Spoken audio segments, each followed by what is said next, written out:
Malamig ang marmol sa ilalim ng mga tuhod ni Ana Cruz. Iyon ang una niyang napapansin tuwing umaga. Hindi ang sinag ng araw na pilit sumisilip sa matatayog na bintana ng mansyon ng mga De Villa, kundi ang lamig na gumagapang mula sa sahig, sa kanyang mga kamay, hanggang sa kaibuturan ng kanyang pagkatao. Sa loob ng 2 taon, ang mansyon na ito ang kanyang naging mundo. Isang mundong malawak, marangya, ngunit walang kabuhay-buhay at laging may takip na kalungkutan.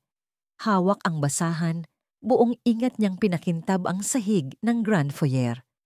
Bawat kuskus niya ay may kasamang dasal na sana'y maging perpekto ito sa paningin ng matriarka ng pamilya, si Doña Isabel de Villa. Ang bawat sulok ng mansyon ay kailangang sumigaw ng karangyaan at kaayusan, isang refleksyon ng kapangyarihan ng kanilang pamilya. At si Ana, kasama ang iba pang kasambahay, ang mga tagong kamay na nagpapanatili ng ilusyong iyon. Habang nagpupunas, sumabit ang tingin niya sa sariling refleksyon sa kumikinang na sahig. Isang dalagang may simpleng mukha, nakatali ang mahabang buhok, at suot ang kulay abong uniforme na tila nilamon na ng kalakihan ng lugar na ito. Ngunit sa kabila ng pagiging simple, may isang bagay na laging kumikinang sa kanyang dibdib. Isang lumang medalyon na gawa sa pilak, nakasabit sa isang manipis na kadena. Ito ang tanging yaman niya, ang nag-iisang alaala mula sa inang hindi man lang niya namulatan. Hinawakan niya ito ng mariin. Ang metal ay may init na dala ng kanyang balat, isang init na nagbibigay sa kanya ng kakaibang kapanatagan. Sa harap nito ay may nakaukit na letrang S na napapalibutan ng maliliit na bulaklak. Hindi niya alam kung ano ang kahulugan yon, ngunit para sa kanya, iyon ang koneksyon niya sa kanyang nakaraan. Ang sagot sa libu-libong tanong na bumabagabag sa kanyang isipan gabi-gabi. Sino ang kanyang ina? Ano ang kanyang kwento? At bakit siya iniwan na may dala lamang na isang pirasong alahas? Ana, bilisan mo riyan. Darating na ang Senyorito Miguel. Sigaw ni Manang Lita, ang mayordoma ng mansyon mula sa pasilyo. Agad na napabitaw si Ana sa medalyon at mabilis na itinago ito sa ilalim ng kwelyo ng kanyang uniforme. Tumayo siya at pinagpaga ng kanyang palda. Senyorito Miguel, ang nag-iisang tagapagmana ng imperyo ng De Villa. Isang pangalan na madalas niyang marinig ngunit hindi pa niya nakikita. Sabi ng mga kasamahan niya, galing ito sa Maynila. Isang tanyag na arkitekto, matalino, gwapo, ngunit may ugaling singlamig ng yelo. Ilang sandali pa, isang marangyang itim na sasakyan ang huminto sa harap ng mansyon. Isang unipormadong driver ang mabilis na bumaba upang buksan ang pinto sa likuran. Unang lumabas ang isang pares ng mamahaling sapatos na katad, sinundan ng isang matikas na lalaking nakasuot ng itim na suit. Tumindig ito ng tuwid. Ang kanyang tindig ay nagpapakita ng awtoridad at kumpiyansa. Ang kanyang buhok ay maayos na nakasgel pabalik at ang kanyang mukha ay tila inukit sa perpektong anggulo. Ngunit ang mga mata nito, malamig, walang emosyon, at tila sinusuri ang lahat na may halong pagkadismaya. Ito si Miguel de Villa. Naglakad ito papasok ng mansyon, hindi man lang pinansin ang mga kasambahay na nakayuko sa gilid bilang paggalang. Dala niya ang isang itim na portfolio at ilang rolyo ng blueprint. Sa kanyang pagmamadali, aksidenteng nabitiwan niya ang mga papel na hawak. Kumalat ang mga ito sa sahig. Isa sa mga ito ay gumulong malapit sa paanan ni Ana. Walang pag-aalinlangan, agad na yumuko si Ana upang damputin ang mga blueprint. Maingat niyang pinulot ang mga ito. Tinitiyak na hindi malulukot. Sa kanyang pagtayo, inilahad niya ang mga ito kay Miguel. Senyorito, mahina niyang sabi. Hindi siya tiningnan ni Miguel. Mabilis na hinablot nito ang mga papel mula sa kanyang kamay na walang anumang salita ng pasasalamat. Tinalikuran siya nito at nagpatuloy sa paglalakad patungo sa hagdanan. Naiwan si Anang nakatayo roon, Nakalahad pa rin ang kamay sa hangin. Ramdam ang kirot ng pagbabaliwala. Doon niya unang napatunayan na ang mga kwento tungkol sa binata ay totoo. Huwag mo nang pansinin yan. Ganyan talaga yan. Bulong ni Cora, isa pang kasambahay. Habang tinatapik siya sa balikat, manang-mana sa lola niyang si Doña Isabel. At tila isang masamang pangitain, kasabay ng pagbanggit sa pangalan ng matanda. Isang malakas at matinis na tunog ng baston ang umalingaw-ngaw mula sa itaas. Dahan-dahan, bumaba si Doña Isabel de Villa, nakasuot ng eleganteng bestida. Ang kanyang mukha ay istrikto at ang kanyang mga mata ay kasing talim ng kutsilyo. Bawat tapak ng kanyang baston sa marmol na hagdanan ay tila isang babala. Ano ang kaguluhang ito? Malamig niyang tanong. Ang kanyang tingin ay agad na napunta kay Ana. Ikaw na naman babae. Hindi ka ba marunong kumilos nang hindi gumagawa ng ingay? Papasensya na po, Donya, sagot ni Ana muling yumuko. Ngunit sa kanyang pagyuko, bahagyang lumabas ang kadena ng kanyang medalyon.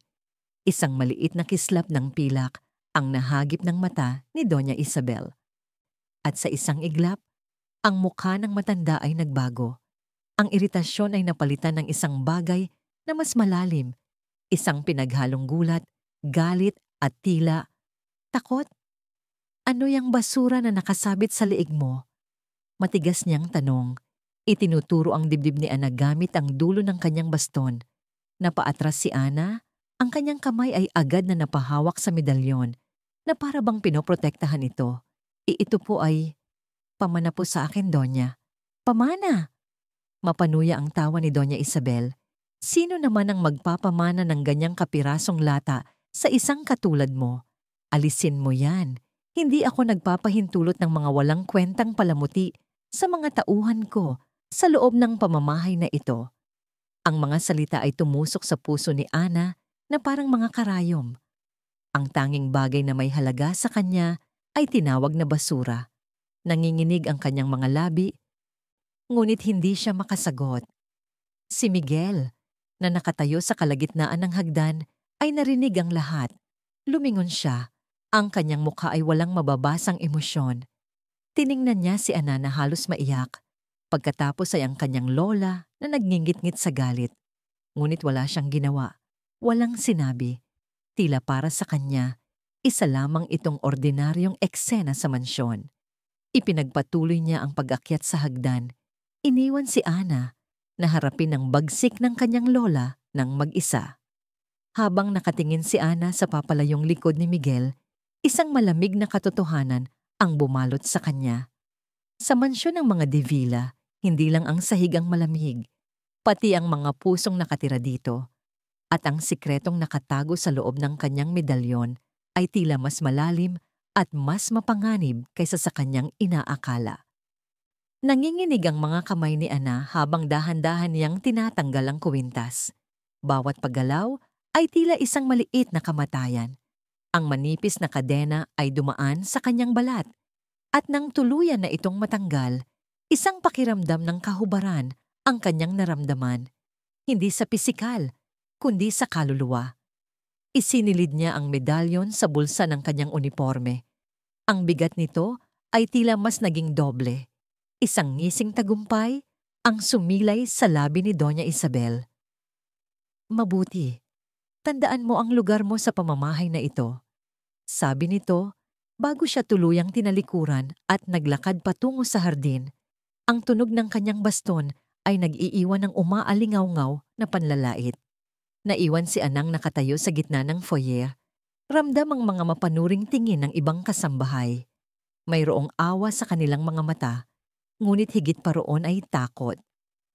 Takot na baka sila ang susunod na mapagbuntunan ng galit ng matanda. Walang nangahas na lumapit sa kanya. Sa mundong ito, ang bawat isa ay kailangang iligtas ang sariling balat. Sa mga sumunod na araw, ang buhay para kay Ana sa loob ng mansyon ay naging mas mahirap. Tila ang pagdating ni Senyorito Miguel at ang insidente sa medalyon ay nagbigay kay Doña Isabel ng bagong dahilan upang pahirapan siya. Bawat kilos ni Ana ay binabantayan.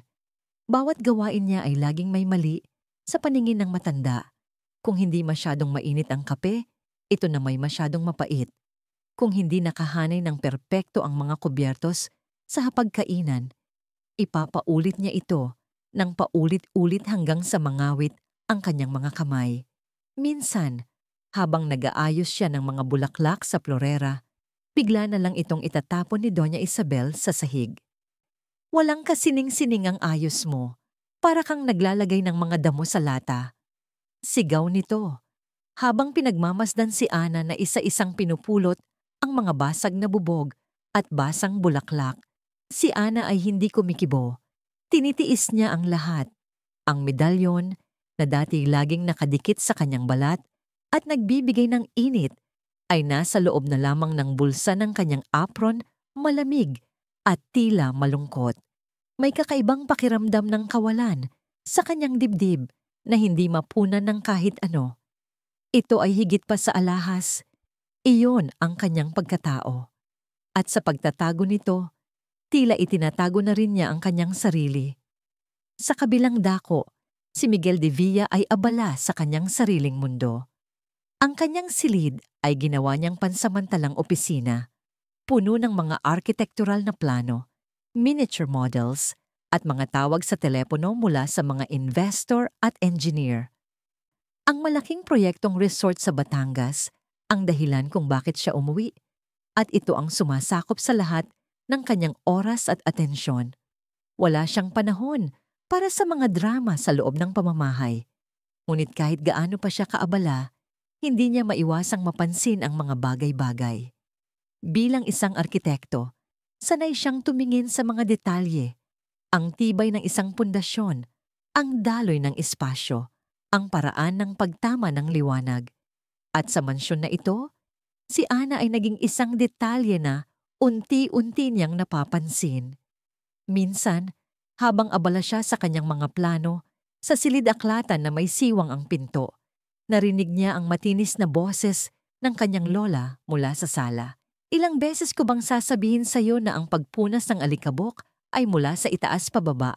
Boba? Hindi niya narinig na sumagot si Ana. Makalipas ang ilang sandali, sa kanyang paglabas para kumuha ng kape, nakita niya si Ana sa sala, tahimik na inuulit ang pagpunas sa isang antigong aparador na kanina lang ay pinunasan na niya. Walang bakas ng galit sa mukha nito, tanging pagod at isang uri ng determinasyon na hindi niya mawari. Nagpatuloy ito sa gawain na para bang walang nangyari. Ang katahimikan at tibay ng dalaga sa gitna ng panlalait ay isang bagay na bago para kay Miguel. Sa mundo niya, ang mga tao ay sumisigaw, nakikipagtalo at gumaganti. Ngunit si Ana, tinatanggap lamang ang lahat na may kakaibang kapakumbabaan. Hindi niya ito hinangaan, pero naitala ito ng kanyang isipan. Isang anomalya, isang palaisipan. Ngunit sa kabila ng lahat ng pang-aapi na kanyang natatanggap mula sa amo, hindi nagbago ang pakikitungo ni Ana sa kanyang mga kapwa kasambahay. Kapag may natitira sa kanyang pagkain, palihim niya itong ibinibigay kay Cora na may maraming anak na pinapakain. Kapag nakikita niyang pagod na si Manang Lita, aakuin niya ang ilan sa mga gawain nito nang walang hinihintay na kapalit. Isang gabi, pagkatapos ng mahaba at nakakapagod na araw, pumasok si Ana sa kanyang maliit na kwarto sa servants' quarters. Ito ang tanging lugar sa mansyon kung saan siya nakakahinga ng maluwag. Umupo siya sa gilid ng kanyang simpleng kama at maingat na kinuha ang medalyon mula sa kanyang bulsa. Sa liwanag ng buwan na tumatago sa maliit na bintana, tiningnan niya ito. Ang pilak ay tila mas kumikinang sa dilim. Gamit ang kanyang mga daliri, maingat niyang binuksan ang maliit na trangka nito. Bumukas ang medalyon. Sa loob, isang maliit na piraso ng kulot na buhok na itim at sa kabilang panig, isang maliit na espasyo na tila dating pinaglagyan ng isang napakaliit na litrato. Hinaplos niya ang buhok. Ito ang kanyang lihim, ang kanyang lakas. Ang tangi niyang paalala na bago siya naging si Ana, ang utusan sa mansyon ng mga De Villa, Siya ay anak ng isang babaeng may letrang S sa kanyang pangalan. Ipinikit niya ang kanyang mga mata. Sino po ba kayo, inay? Bulong niya sa hangin.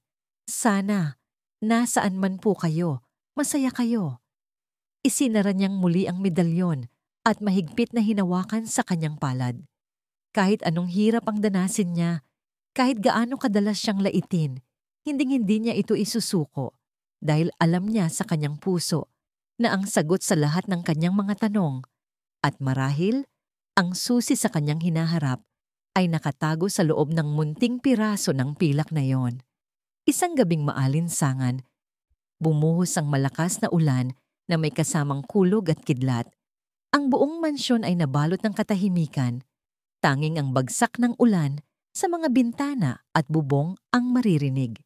Para sa karamihan, ang ganitong panahon ay perpekto para sa mahimbing na tulog. Ngunit para kay Ana, ito ay gabi ng pag-aalala. Si Doña Isabel ay may matagal ng sakit sa puso. At sa tuwing masama ang panahon, tila sumasabay rin ang pagsama ng kanyang pakiramdam. Bandang hating gabi, isang mahinang tunog ng bell ang gumising kay Ana mula sa kanyang magaan na pagkakatulog. Iyon ang bell mula sa silid ni Doña Isabel, isang tawag na kailangan niyang tugunan agad. Dali-dali siyang bumangon, isinuot ang kanyang tsinelas at mabilis, ngunit maingat na tinungo ang silid ng matanda sa ikalawang palapag. Madilim ang pasilyo. Tanging ang liwanag ng kidlat na sumisilip sa mga bintana ang nagbibigay ng panandaliang liwanag. Pagdating niya sa tapat ng malaking pinto na yari sa Nara, kumatok siya ng 3 beses. Doña Isabel, pinatawag niyo po ba ako? Walang sagot. Ang tanging narinig niya ay isang mahinang ungol mula sa loob.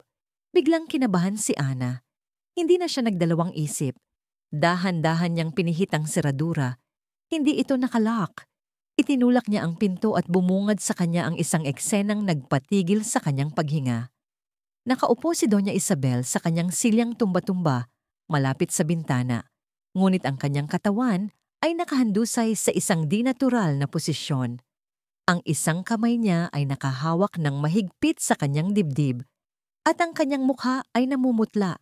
Hirap siyang huminga at ang bawat paghinga ay may kasamang halinghing ng sakit. Tatulong, halos pabulong niyang sabi. Ang kanyang mga mata ay nanlalaki sa takot. Sa isang iglap, nawala ang lahat ng takot ni Ana sa matanda.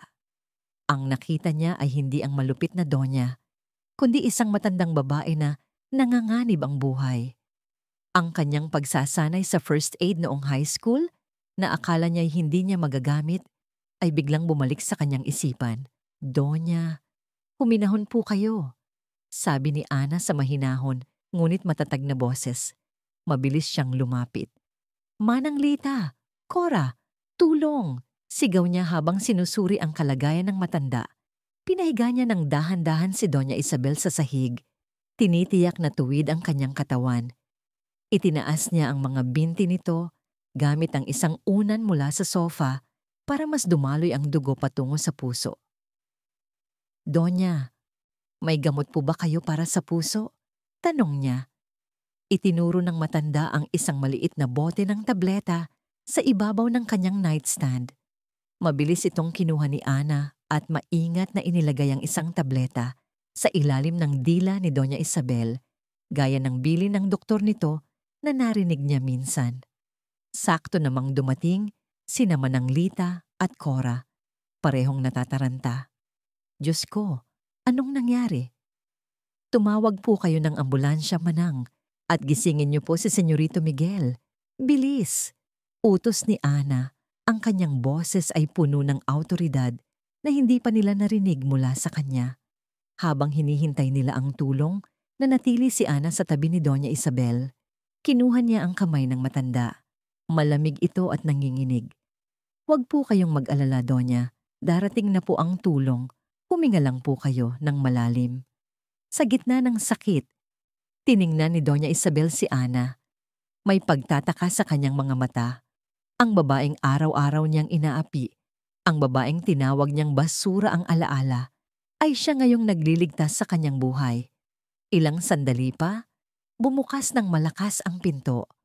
Pumasok si Miguel, suot pa ang kanyang pantulog. Ang kanyang mukha ay puno ng pag-aalala. Sa likod niya ay ang iba pang mga kasambahay. "Lola!" Sigaw niya at agad na lumuhod sa tabi ng kanyang lola. "Senyorito, inatake po siya sa puso. Naibigay ko na po ang gamot niya at papunta na po ang ambulansya." Mabilis na ulat ni Ana. Tiningnan siya ni Miguel at sa unang pagkakataon, ang lamig sa kanyang mga mata ay napalitan ng ibang emosyon, gulat at marahil, isang bahid ng paghanga. Nakita niya kung paano hawak ni Ana ang kamay ng kanyang lola, kung paanong ang dalaga, sa gitna ng kaguluhan, ang tanging nanatiling kalmado at may kontrol sa sitwasyon. Sa pagmamadali ng lahat na buhatin, si Doña Isabel papunta sa stretcher na dala ng mga paramedic. Hindi sinasadyang nasagi ng isang kasambahay ang leeg ni Ana. Ang kuwintas na nakatago sa ilalim ng kanyang damit ay lumabas at sumayaw sa hangin. Ang medalyon, sa liwanag ng ilaw sa silid, kumislap ito ng husto. Nahagip ito ng paningin ni Miguel. Natigilan siya. Ang disenyo, ang hugis, ang letrang S na nakaukit. Lahat ay pamilyar. Isang imahe mula sa kanyang pagkabata ang biglang bumalik. Isang kahon ng mga alahas ng kanyang yumaong ina, si Amelia. Sa loob niyon, may isang medalyon na kamukhang-kamukha nito. "Senyorito?"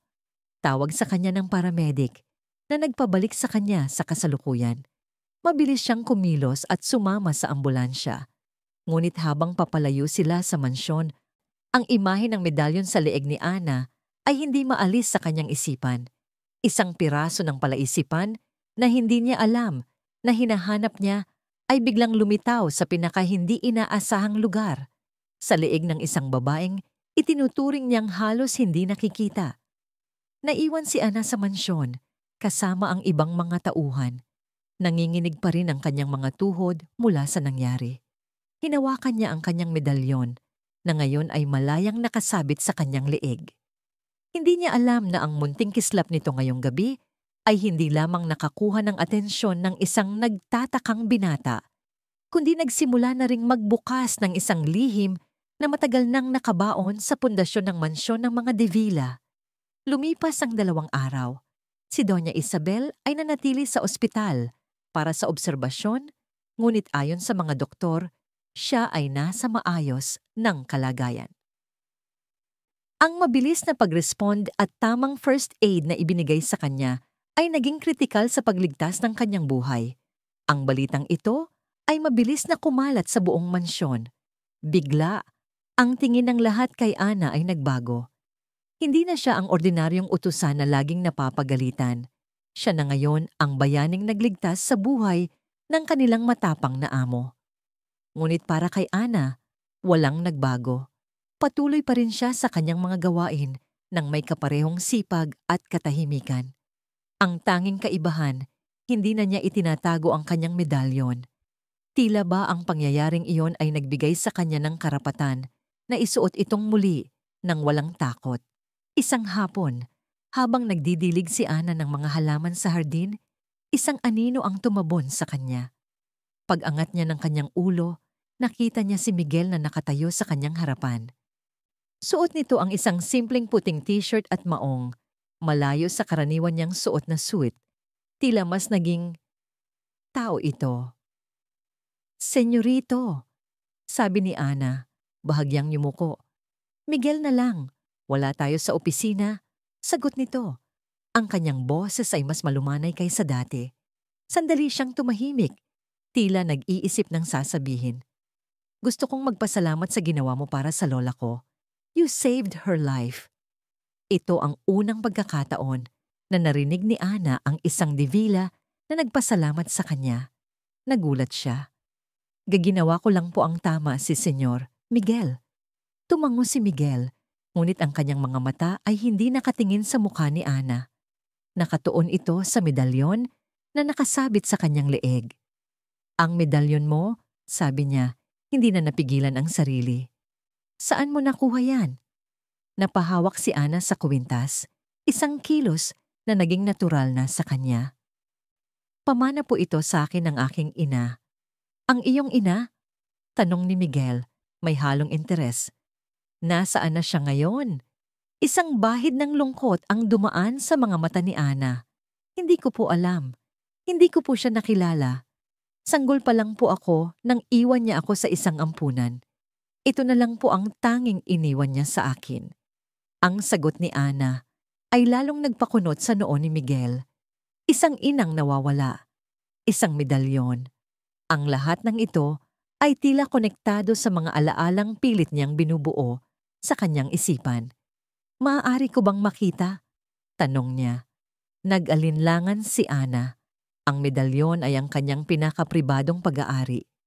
Ngunit sa paraan ng pagtingin ni Miguel, hindi ito nagtatanong bilang isang amo, kundi bilang isang taong may tunay na interes.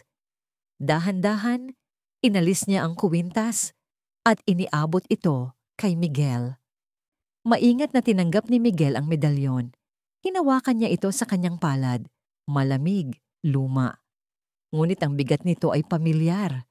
Ginamit niya ang kanyang hinlalaki upang haplusin ang nakaukit na letrang S. Ang nanay ko? Mayroon siyang ganitong-ganito. Halos pabulong niyang sabi, mas para sa sarili kaysa kay Ana. Dalawa sila, magkapareho. Regalo raw sa kanila noong mga bata pa sila. Ang isa ay nasa kanya at ang isa naman daw ay nasa nawawala niyang kapatid. Nanlaki ang mga mata ni Ana. Kakapatid po? Ibinalik ni Miguel ang tingin kay Ana. Ang kanyang mga mata ngayon ay puno ng mga tanong na hindi pa niya kayang bigyan ng boses. Sofia, iyon ang pangalan ng kapatid niya, ang letrang S. Sofia, ang letrang S. Paulit-ulit na umikot ang mga salitang yon sa isipan ni Ana, tila isang sirang plaka. Biglang nanikip ang kanyang dibdib. Posible kaya? Ang lahat ng taon na siya'y nagtatanong at nangangarap, ang sagot ba ay nasa harapan niya lamang? Bago pa man sila makapag-usap muli, isang kotse ang pumasok sa driveway. Bumaba mula rito si Doña Isabel. Inaalalayan ng isang nurse. Nakauwi na siya. Ang mukha ni Doang Isabel ay maputla pa rin, ngunit ang talim sa kanyang mga mata ay naroon pa rin. Nang makita niya sina Miguel at Ana na magkasama sa hardin at ang medalyon na hawak ni Miguel, biglang nanigas ang kanyang mukha. Miguel, ano ang ginagawa mo riyan? At ikaw? Sigaw niya, itinuturo si Ana. Bakit hindi ka nagtatrabaho? Mabilis na isinara ni Miguel ang kanyang palad, ikinukubli ang medalyon. Ibinalik niya ito kay Ana. Lola, magpahinga na po kayo sa loob. Ngunit hindi inalis ni Doña Isabel ang kanyang tingin kay Ana. Isang tingin na puno ng galit. Ngunit sa ilalim nito, mayroon ng bagong emosyon. Takot. Isang malalim na takot. Gusto kong paalisin ang babaeng yan. Deklara niya. Ang kanyang boses ay nanginginig sa tindi ng emosyon. Ayoko nang makita ang pagmumukha niya sa pamamahay na ito. Nagulat ang lahat. Lalo na ang nurse na umaalalay sa kanya. Kararating lang niya mula sa bingit ng kamatayan, ngunit ang una niyang ginawa ay maghasik ng galit. Lola, ano po bang sinasabi ninyo? Iniligtas niya ang buhay ninyo. Mahinahong sabi ni Miguel. Hindi ako nagkautang ng buhay kahit kanino. Giit ng matanda. Paalisin mo siya, Miguel. Kung hindi, ako ang aalis sa bahay na ito. Sa pagkakataong ito, hindi na nanahimik si Miguel. Isang bagay sa loob niya ang nagbago. Ang palaisipan ng medalyon, ang kwento ni Ana, at ang hindi maipaliwanag na galit ng kanyang lola. Lahat ay nagsasabi sa kanya na may isang malaking lihim na itinatago sa kanya. Humarap siya sa kanyang lola. Ang kanyang mukha ay seryoso at determinado. Hindi siya aalis, Lola, matatag niyang sabi. Mananatili siya dito. At kung mayroon mang dapat magpaliwanag, kayo po iyon. Ang mga salita ni Miguel ay tumama na parang sampal sa mukha ni Doña Isabel. Hindi siya makapaniwala. Ang kanyang apo, ang kanyang tagapagmana, ay kinakalaban siya para sa isang hamak na katulong. Tinalikuran siya ni Miguel at nilapitan si Ana. Huwag kang mag-alala. Mananatili ka dito, bulong niya. Pagkatapos ay naglakad siya papasok ng mansyon, diretso sa silid-aklatan kung saan nakatago ang mga lumang gamit at alaala ng kanilang pamilya. Panahon na para buksan ang kahon ng mga lihim. Panahon na para malaman kung sino si Sofia at panahon na para maintindihan kung bakit ang isang simpleng medalyon ay may kakayahang magdulot ng ganito kalaking takot sa puso ng makapangyarihang si Doña Isabel de Villa. Maalikabok at amoy luma ang hangin sa loob ng silid-aklatan. Bihira itong buksan, maliban na lang kung may mahalagang bisita ang pamilya. Para kay Miguel, ang lugar na ito ay isang museo ng mga alaala. Mga libro na hindi na binabasa, mga litratong kupas na, at mga kasangkapang nababalot ng puting tela na tila mga multo mula sa nakaraan. Nilagpasan niya ang mga hilera ng libro at dumiretso sa isang malaking aparador na yari sa mahogany sa pinakasulok ng silid. Ito ang taguan ng mga personal na gamit ng kanyang yumaong ina, si Amelia. Matagal na itong hindi nabubuksan. Ang huling beses na sinubukan niyang silipin ang mga ito ay noong bata pa siya, ngunit pinigilan siya ni Doña Isabel. "Huwag mong buksan ang mga sugat na naghihilom na," sabi nito noon. Ngayon, naiisip ni Miguel na marahil hindi sugat ang ayaw nitong buksan, kundi mga lihim. Dahan-dahan niyang binuksan ang mga pinto ng aparador. Isang pamilyar na amoy ng jasmine, ang pabango ng kanyang ina, ang sumalubong sa kanya. Maayos na nakasalansan sa loob ang mga damit, mga album ng litrato at ilang mga kahon. Hinanap niya ang isang partikular na kahon, isang maliit na baul na yari sa kahoy na may nakaukit na mga bulaklak na sampagita. Ang kahon ng mga alahas ni Amelia. Nang mahanap niya ito, dinala niya ito sa malaking mesa sa gitna ng silid. Pinunasan niya ang alikabok sa ibabaw nito bago niya ito maingat na binuksan. Sa loob, nakalatag sa pulang velvet ang mga alahas, mga hikaw, singsing at kuwintas. Ngunit hindi iyon ang hinahanap niya. Sa ilalim ng isang lihim na kompartimento, nandoon ang mga bagay na mas may sentimental na halaga. Mga sulat, isang tuyong bulaklak, at ang medalyon. Kinuha niya ito. Kamukhang-kamukha ng kay Ana, ang parehong disenyo, ang parehong kinang ng pilak. Ngunit sa halip na letrang S, ang nakaukit dito ay A, para sa Amelia. Binuksan niya ito. Sa loob, isang maliit na locket ng buhok, kulay ginto, hindi itim, at isang maliit na litrato ng dalawang batang babae na magkaakbay. Pareho silang nakangiti, mga matay puno ng buhay. Ang isa ay ang kanyang ina. Ang isa pa, na may mas maitim na buhok, ay walang duda, si Sofia. Tinitigan niya ang mukha ni Sofia. Mayroon itong nangiti na tila kayang magbigay liwanag sa isang madilim na silid. Ngunit sa likod ng nangiting yon, mayroong bahid ng lungkot sa kanyang mga mata, isang bagay na ngayon lang napansin ni Miguel. Sa ilalim ng medalyon, may isa pang bagay na nakatago, isang maliit na kwaderno na nababalot sa balat, isang tala-arawan.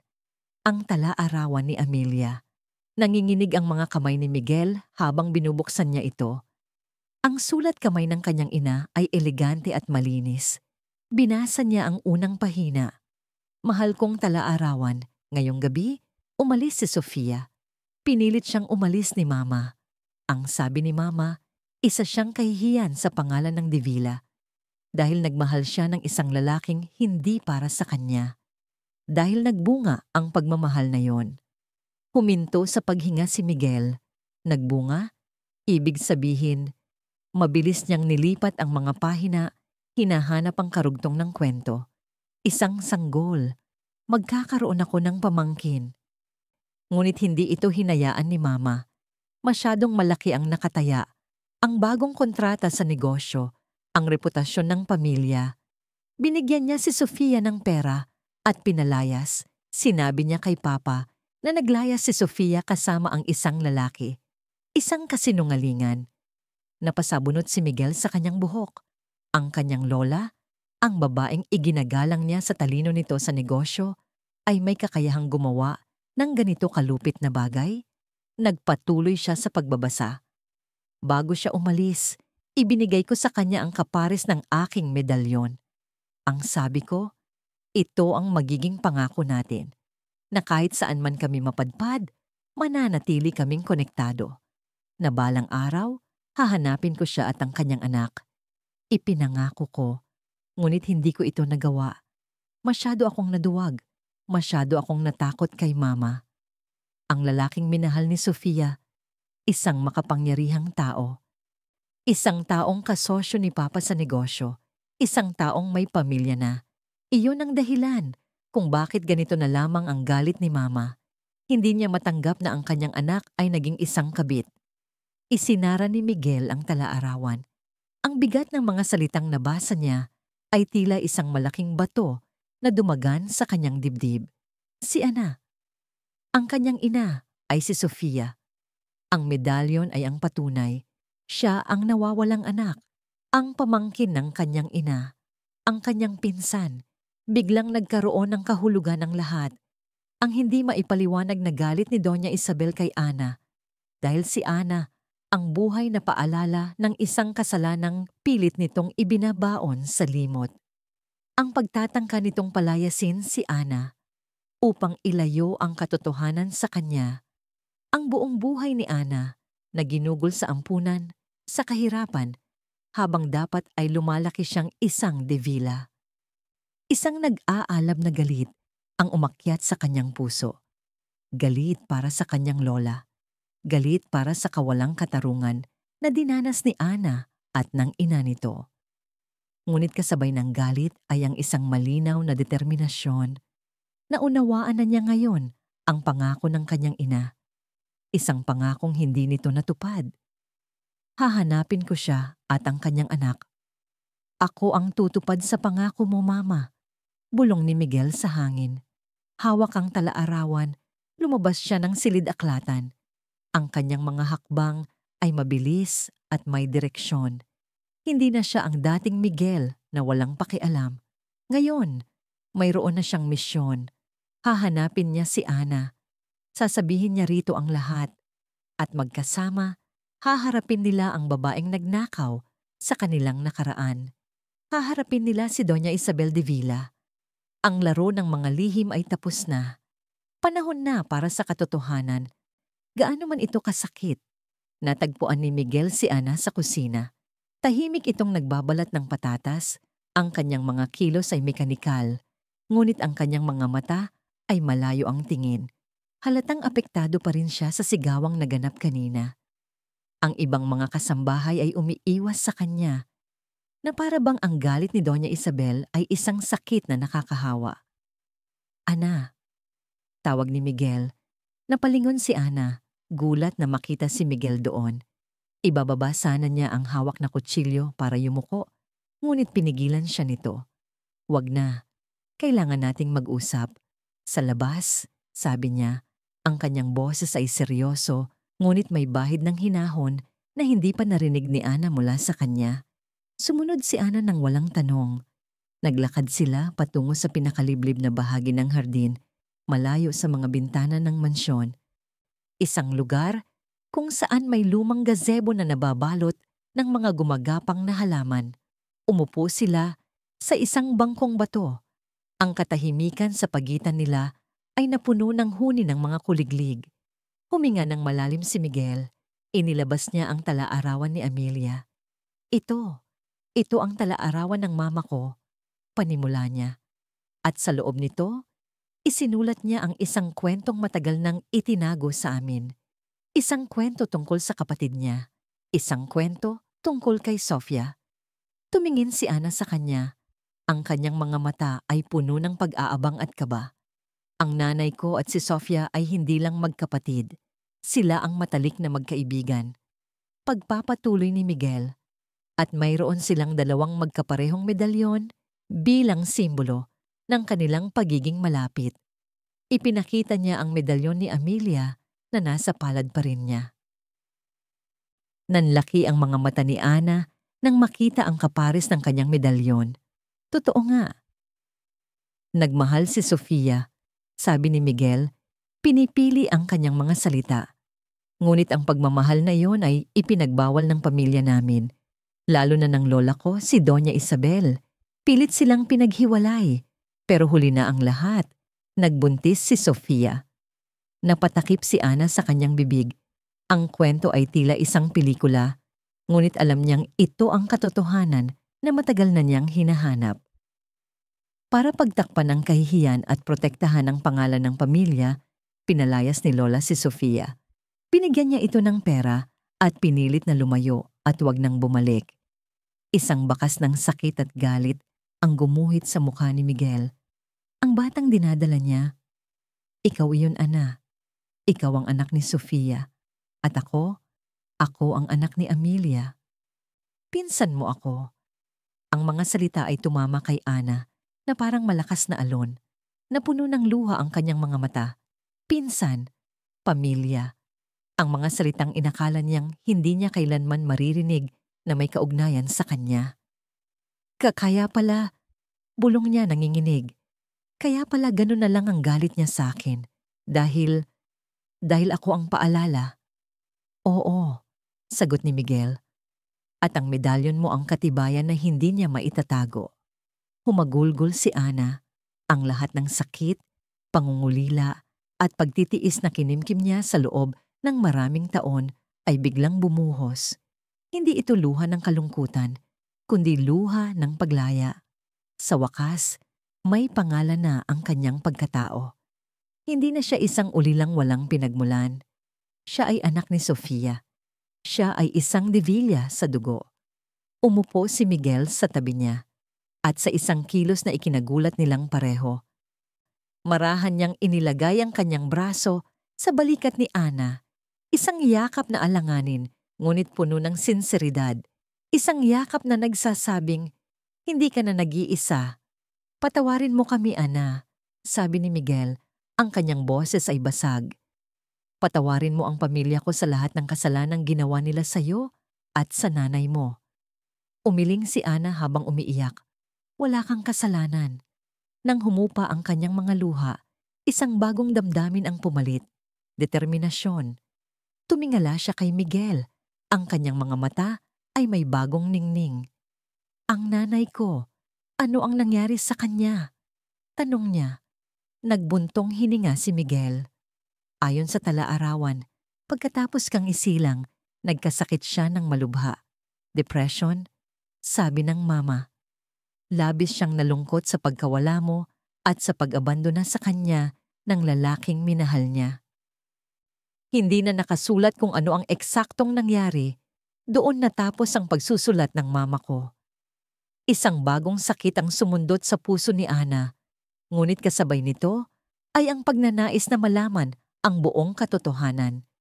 Kailangan nating harapin si Doña Isabel. Matatag na sabi ni Ana. Kailangan niyang sabihin sa atin ang lahat. Tumango si Miguel. Iyon din ang plano ko. Pero kailangan nating mag-ingat. Makapangyarihan si Lola. Hindi natin alam kung ano ang kaya niyang gawin.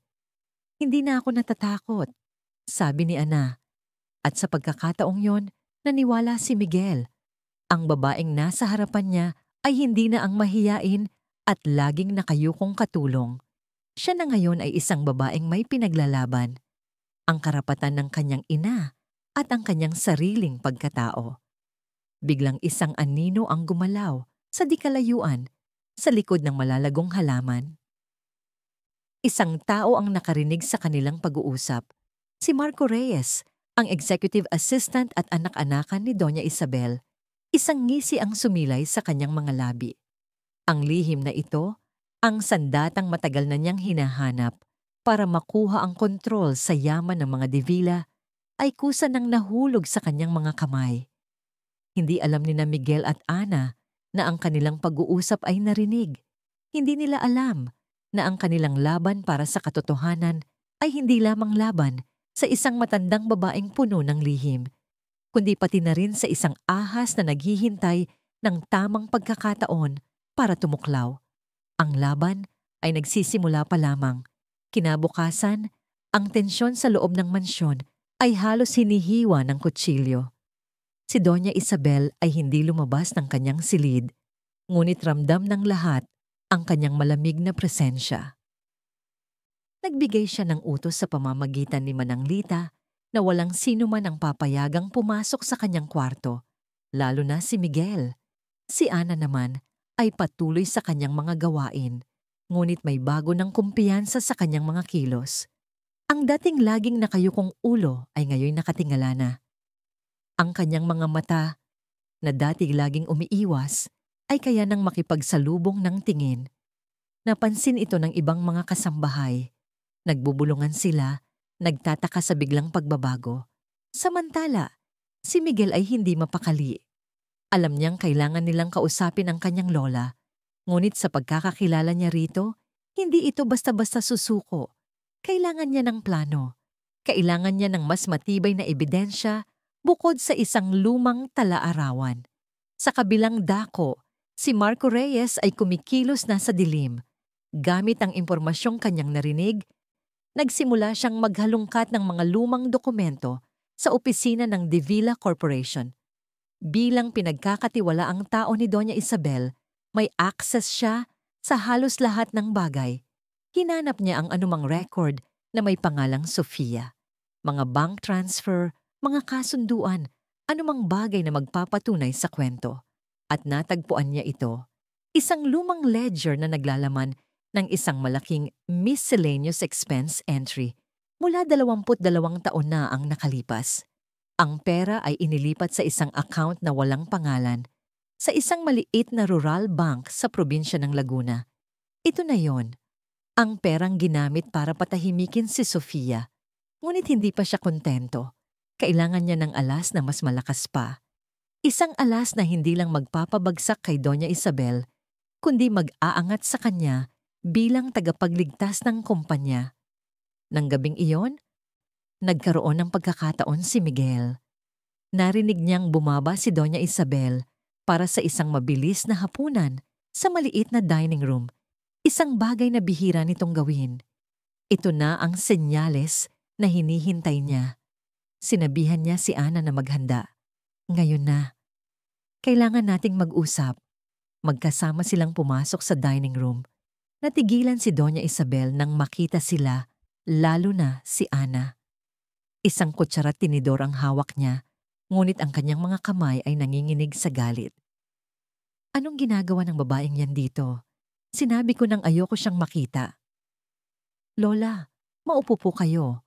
Mahinahong sabi ni Miguel, hinila ang isang silya para kay Ana, isang kilos na lalong ikinagalit ng matanda.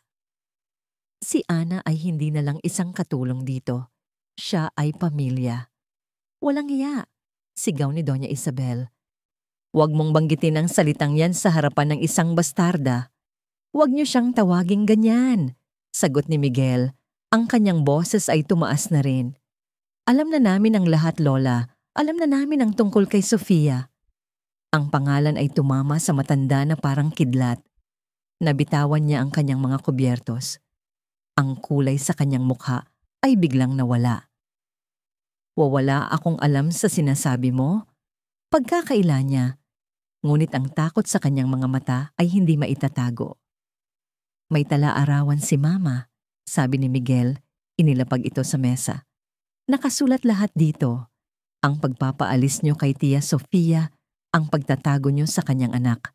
Ang anak niya Lola ay nasa harapan niyo ngayon. Tumingin si Doña Isabel kay Ana, na ngayon ay nakatayo ng tuwid. Ang kanyang mga mata ay puno ng pinaghalong sakit at tapang.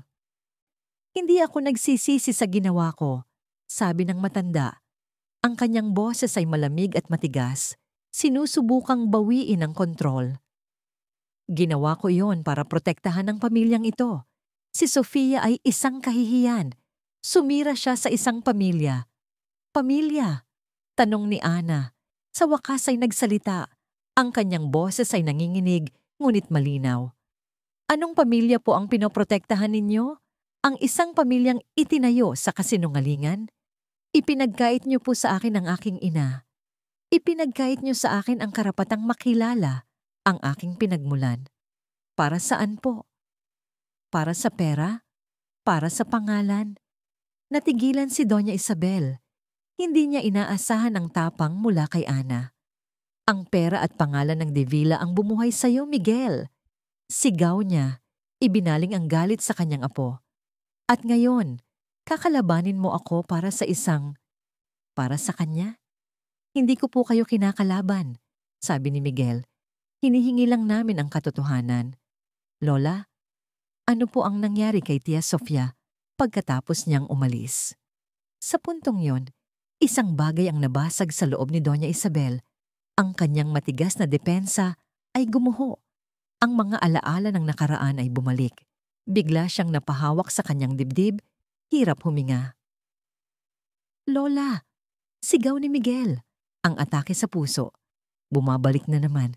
Ngunit bago pa sila makalapit, isang boses ang pumigil sa kanila mula sa pintuan. Huwag kayong mag-alala.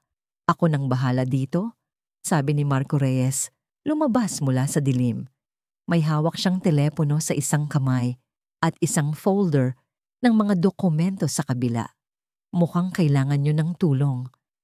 At mukhang kailangan din ng buong board of directors na malaman ang lihim ng pamilya na ito. Isang malamig na ngisi ang gumuhit sa kanyang mukha. Dumating na ang ahas. At sa kanyang pagdating, ang gulo sa loob ng pamilya Devila ay malapit ng sumabog at maging isang malaking eskandalo na yayanig sa buong mundo ng negosyo. Parang bombang sumabog ang mga salita ni Marco. Ang atensyon ng lahat ay napabaling sa kanya. Si Doña Isabel, na kanina'y hirap huminga, ay biglang nanlaki ang mga mata. Hindi dahil sa sakit, kundi sa pagtataksil na nakikita niya sa mukha ng taong itinuring niyang kanang kamay. Marco, anong ibig mong sabihin? Hirap niyang tanong. Ang ibig kong sabihin, Donya, sabi ni Marco habang dahan-dahang naglalakad palapit, ang kanyang bawat hakbang ay may bigat ng isang nagbabalak ng masama. Ay tapos na ang paghahari ninyo. Ang lihim na ito, itinaas niya ang folder, ay sapat na para sirain hindi lang ang reputasyon ninyo, kundi ang buong Devila Corporation. Tumingin siya kina Miguel at Ana. Salamat sa inyo. Kung hindi dahil sa inyong munting drama, hindi ko malalaman ang lahat. Isang anak sa labas, isang cover-up, isang iskandalong magugustuhan ng media at papabagsakin ang stocks ng kumpanya sa isang iglap. Ano ang gusto mo, Marco? Matigas na tanong ni Miguel, ipinupwesto ang sarili sa pagitan ni Marco at ng kanyang lola at ni Ana, na para bang isang panangga. Simple lang, sagot ni Marco, ang kanyang ngisi ay lalong lumapad. Ibibigay sa akin ni Doña Isabel ang majority shares ng kumpanya. Papapirmahin niya ang mga dokumento na maglilipat ng kontrol sa akin. Kapag ginawa niya yon, mananatiling nakatago ang lihim na ito. Mananatiling buo ang pangalan ng Devila.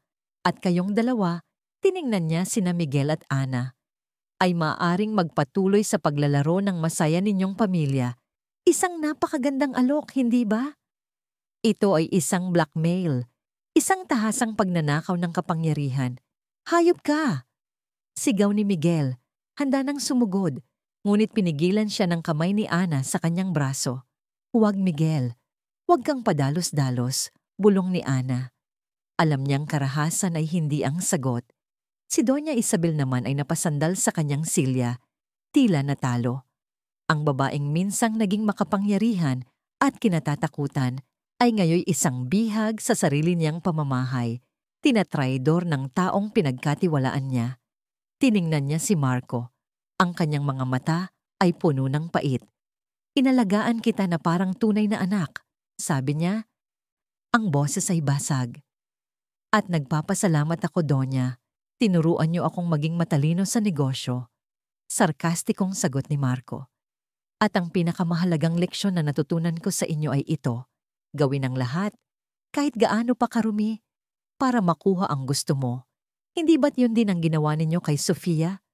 Ang mga salitang yon ay tila isang punyal na sumaksak sa puso ng matanda.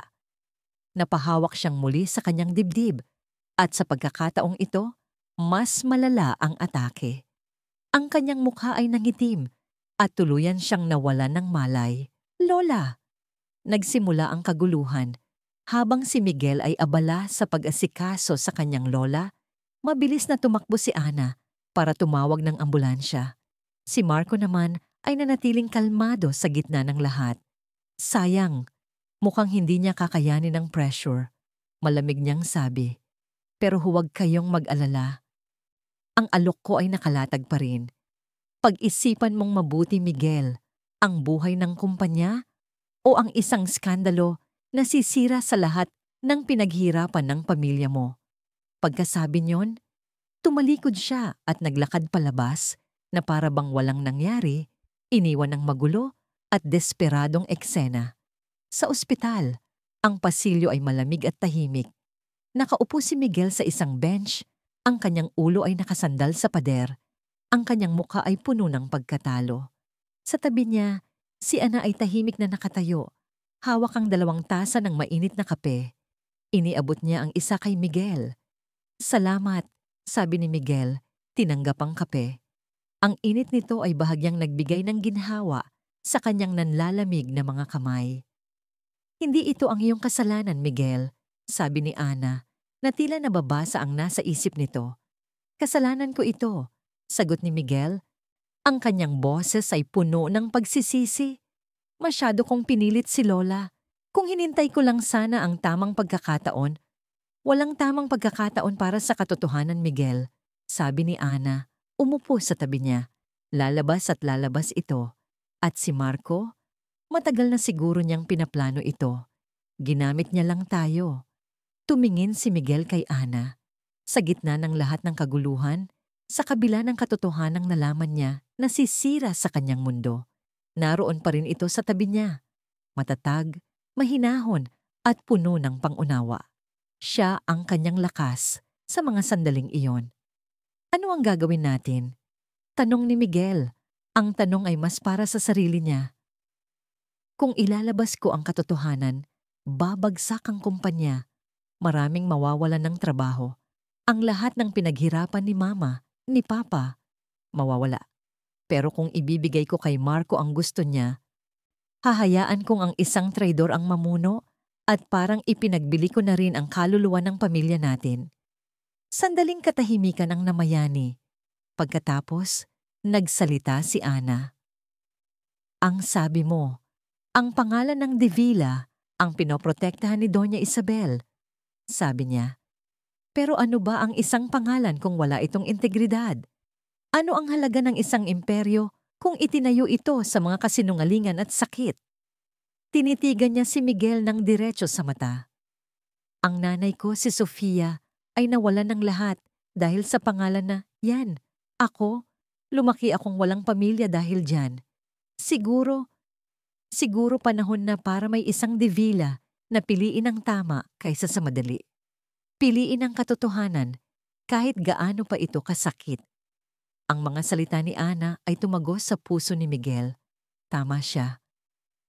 Ang lahat ng ito ay nagsimula sa isang kasinungalingan para protektahan ng isang pangalan. At matatapos lamang ito kung may isang taong handang isakripisyo ang pangalang yon para sa katotohanan. Isang doktor ang lumabas mula sa emergency room. Mr. Davila? Agad na tumayo sina Miguel at Ana.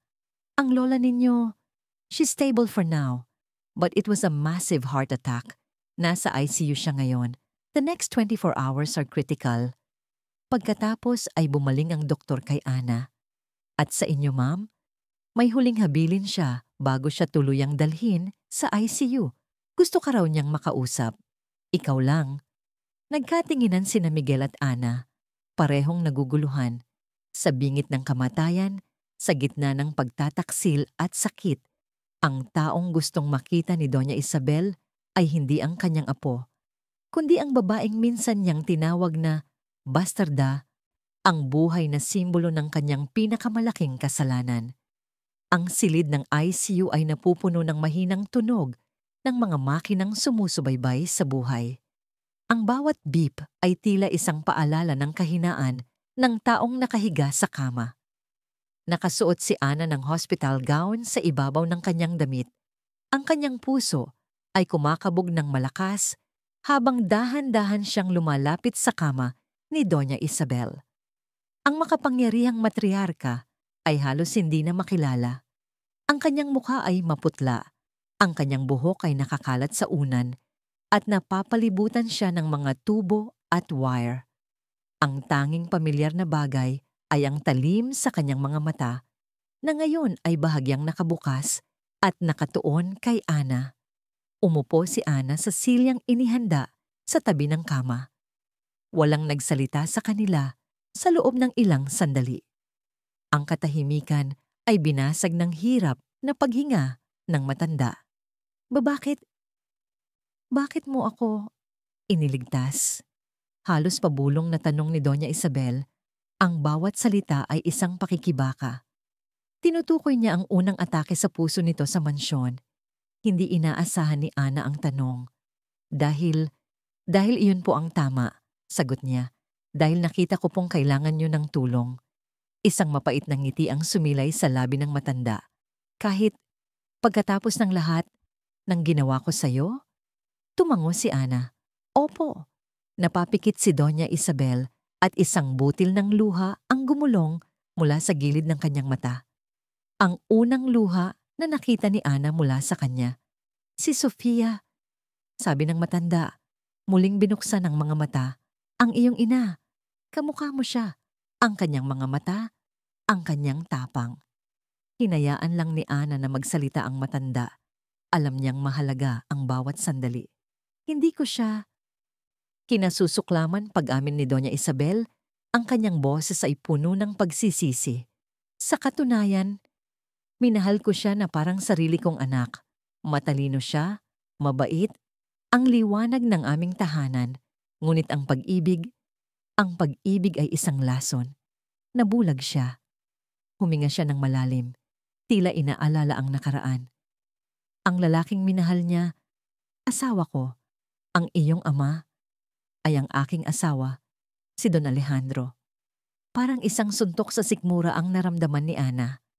Ang katotohanang matagal nang nakatago ay mas masalimuot at mas masakit kaysa sa kanyang inakala.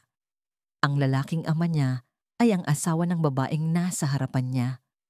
Ang kanyang kapatid sa ama ay si Amelia, ang ina ni Miguel. At si Miguel ay hindi niya pinsan. Siya ay kanyang pamangkin.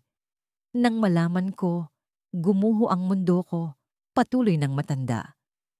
Hindi dahil sa galit kay Sofia, kundi dahil sa sakit ng pagtataksil ng lalaking pinakamamahal ko.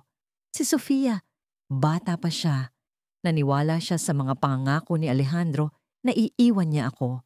Ngunit duwag si Alejandro, hindi niya kayang talikuran ng yaman at kapangyarihan. Nang ipanganak kanya, nakita ko sa iyo ang mukha ni Alejandro, ang paalala ng kanyang kasalanan, ang kahihiyan. Sa sobrang sakit at galit, gumawa ako ng isang desisyon na pagsisisihan ko habang buhay. Pinalayo kita, itinago kita, at sinira ko ang buhay ng sarili kong anak-anakan.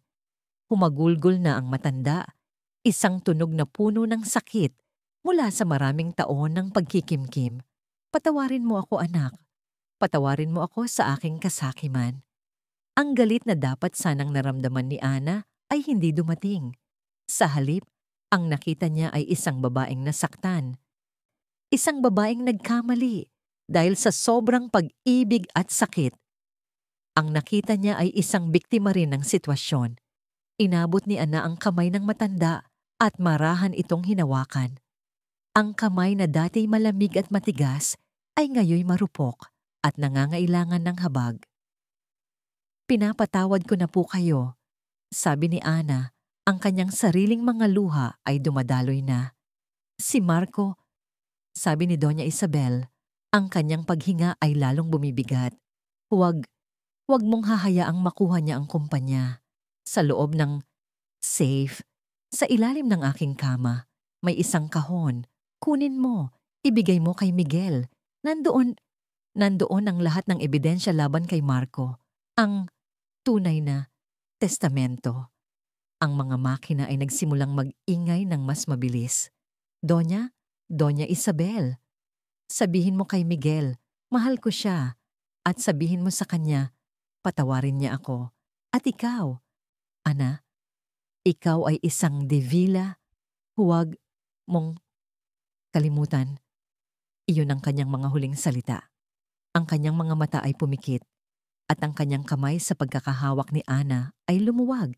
Isang mahabang, tuloy-tuloy na tunog ang pumuno sa silid. Dumating ang mga doktor at nurse. Sinusubukang buhayin siyang muli. Ngunit huli na ang lahat. Pinalabas nila si Ana mula sa silid. Nakatayo si Ana sa pasilyo, tulala. Sa kanyang likuran, ang tunog ng buhay ay napalitan ng katahimikan ng kamatayan. Dumating si Miguel, tumatakbo. Nakita niya ang ekspresyon sa mukha ni Ana at ang pagsasara ng pinto ng ICU. Alam na niya, Ana? Hindi siya makatingin kay Miguel.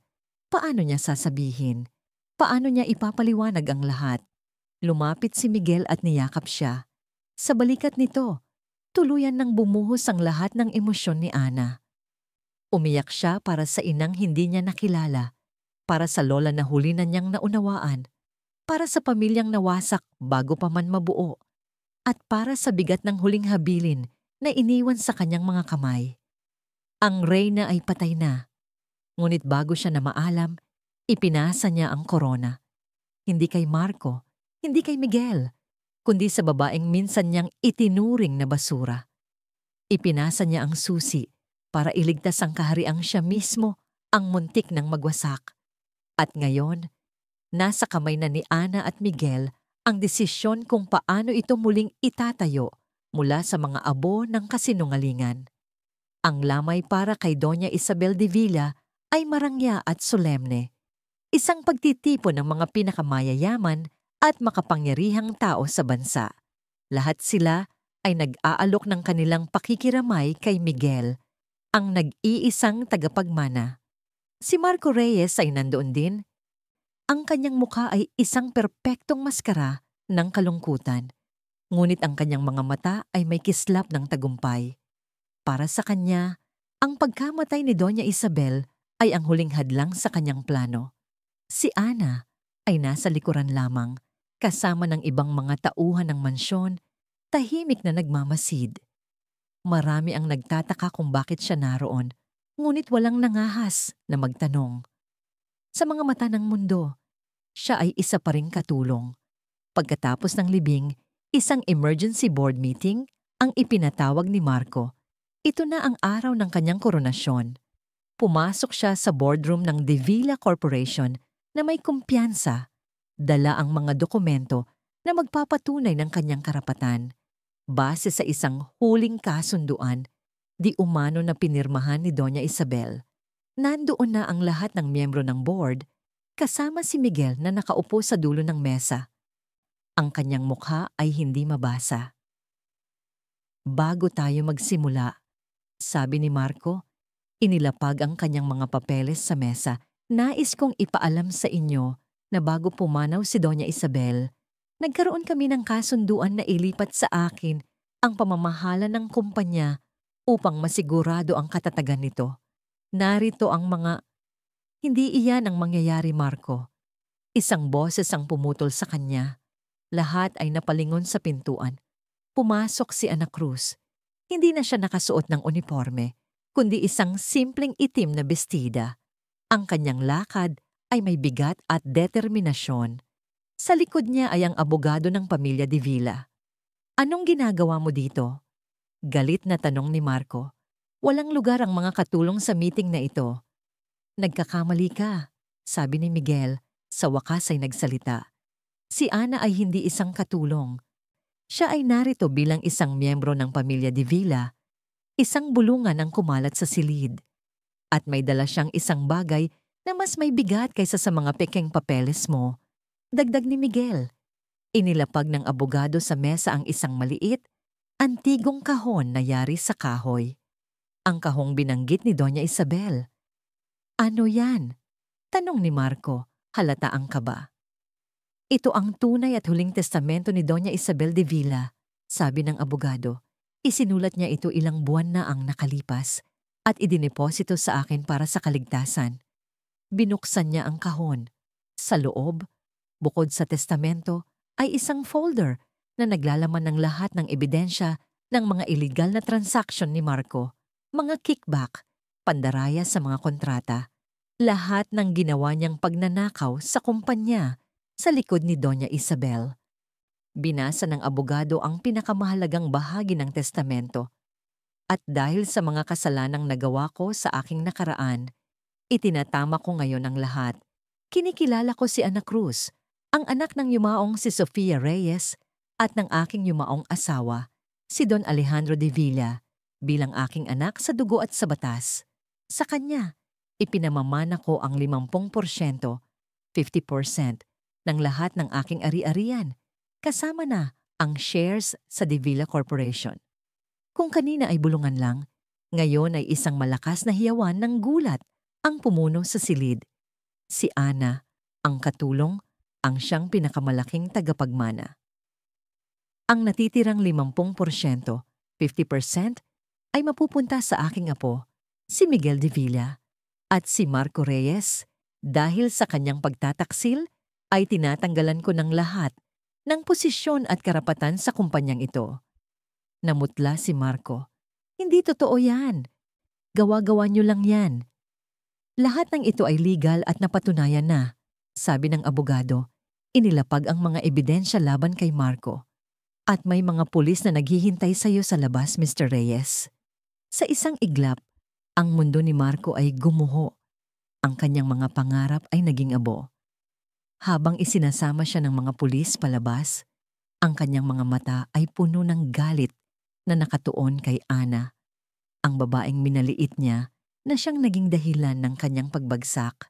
Makalipas ang 1 taon, ang dating malamig at malungkot na mansyon ng mga De Villa ay ngayoy puno na ng buhay at liwanag. Ang malaking hardin na dati simbolo ng karangyaan ay ngayoy may bahagi na ginawang isang maliit na art studio. Sa loob, si Ana, kasama si Miguel, ay abala sa pagtulong sa mga batang scholar ng bagong tatag na Sofia and Amelia de Villa Foundation. Isang organisasyong tumutulong sa mga mahihirap ngunit talentadong kabataan sa sining. Hindi tinanggap ni Ana ang posisyon sa korporasyon. Sa halip, ginamit niya ang kanyang mana para itayo ang pundasyon. Si Miguel naman, bilang bagong CEO, ay binago ang kultura ng De Villa Corporation. Mula sa isang kumpanyang gahaman sa pera, ginawa niya itong isang kumpanyang may puso at responsibilidad sa lipunan. Kuya Miguel, tawag ng isang bata, tulong po dito sa canvas ko. Napangiti si Miguel sa tawag. Sa simula, tinawag siyang tito o uncle ni Ana. Ngunit dahil sa maliit na age gap nila, ang kuya ang naging mas komportable para sa kanila. Isang salitang nagbubuklod sa kanilang kakaibang relasyon, kapatid sa dugo, pamangkin, at higit sa lahat, matalik na magkaibigan. Lumapit si Ana kay Miguel habang pinagmamasdan nila ang mga bata. Sa tingin mo, masaya kaya sila Mama Sofia at Tita Amelia sa nakikita nila? Sigurado ako. Sagot ni Miguel, inakbayan si Ana. Nagawa natin, Ana. Naitama natin ang mga pagkakamali. Hinawakan ni Ana ang medalyon sa kanyang leeg. Hindi na ito isang simbolo ng isang malungkot na nakaraan, kundi isang paalala ng isang pamilyang sinubok ng kasinungalingan, ngunit muling nabuo ng pagpapatawad at pag-ibig. Ang lihim sa loob ng medalyon ay hindi na isang bigat na pasan, kundi isang kwentong nagbibigay ng pag-asa. Sa paglubog ng araw, ang ginintuang liwanag nito ay tumama sa mansyon. Hindi na ito isang palasyo ng mga sirang pangarap, kundi isang tahanan. Isang tahanan na sa wakas ay natagpuan ni Ana at isang tahanang muling natutunang mahalin ni Miguel. Magkasama, haharapin nila ang bagong simula. Dala ang mga aral ng nakaraan at ang pangako ng isang mas maliwanag na hinaharap.